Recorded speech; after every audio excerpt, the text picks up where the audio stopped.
The work is very hard, but when we come back to remove our camera traps from the field, everybody is very excited to what we recover from our camera traps. So I'm Kelly Bouquet. I've been hired by the program to set up a camera trap monitoring program in several of their areas that they work. So now currently we are working with the team to set up the first year of camera trapping in Mount Cameroon. This Afro-Momo forest is perfectly well to pass through if there are elephant trails. If the elephants are not present in the area, then the area is very, very tight and it takes a long time to cut your way through it.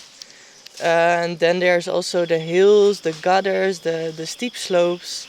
We arrived now close to one of our camera traps. In total we have 30 camera traps in this area. They are placed in grids of 1.4 kilometer apart to monitor the majority of the species that are living on the ground in the forest. When we are going to our camera traps, we mainly try to use the regular trails, the main trails, what we're on now. But since our camera traps are off the trail, from here now we need to use our GPS and compass to navigate to it. Our guides, they have checked the trails and they found some animal prints of duikers. It's quite a clear trail, so very active. Since the area is a bit tight, they do need to do some clearing. Without the clearing, it will be very difficult to identify the animals.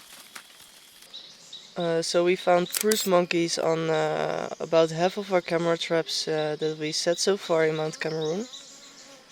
Since they are an endangered species, this was a very good result. Apart from spruce monkeys, we also found a male drill on one of our camera traps, and from the drills we were not sure whether they were still in Mount Cameroon or not. And now we finally have a very clear proof that they are still there. Even though they're few, they are there. When the camera is actually armed, you will not be able to see any light.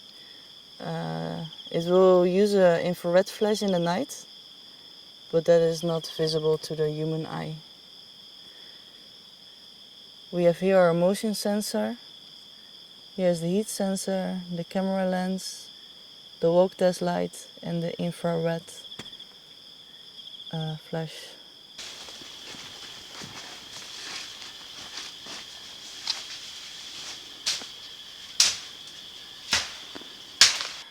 We run in a bit of an obstacle.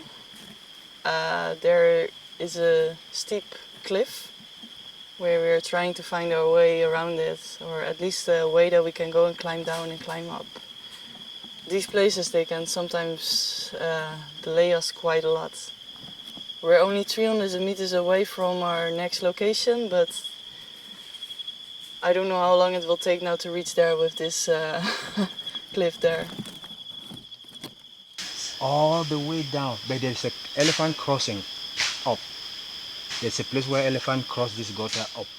We arrive now in another location in the forest where we're going to put one sound recorder.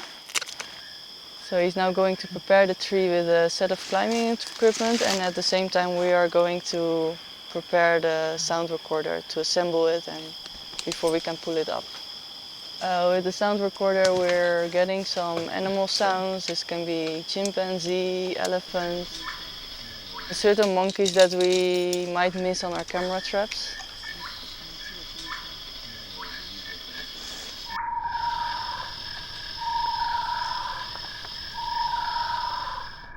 It's really great to see the people that are working here with us also, that they are also getting so excited about it, that they like to see the animals alive on photos.